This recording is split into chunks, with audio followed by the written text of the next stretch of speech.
Jumlah kedatangan penumpang di Bandara Patimura Ambon pada H+3 meningkat 19,13%.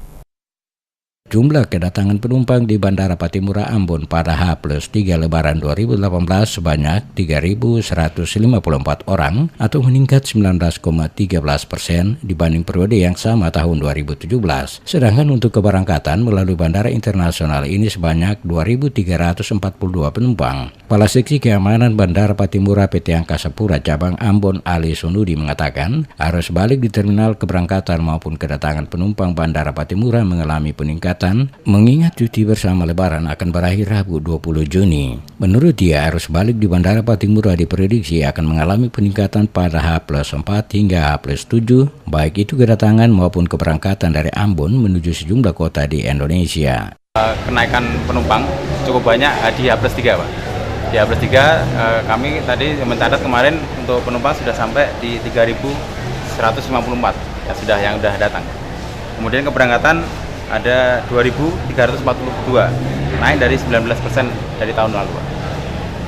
Diprediksi hari ini untuk kenaikannya mungkin juga sekitar 10% dari tahun lalu. Sampai dengan saat ini masih aman, lancar, normal, dan masih belum ada kendala yang berarti. Termasuk pelayanan kami kepada penumpang sudah cukup maksimal.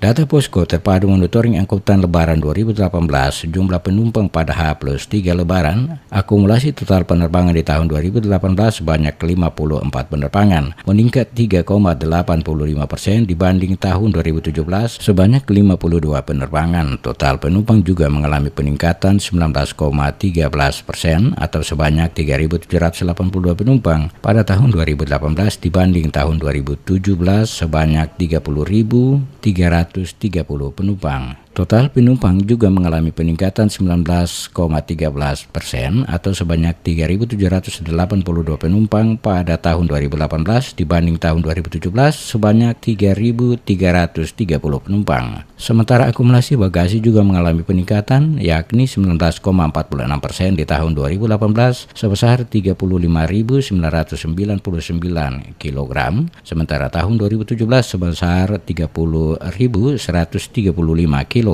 Untuk kargo mengalami penurunan 84,53%, yakni sebanyak 2.734 kg atau turun dibandingkan tahun 2017 sebesar 17.669 kg.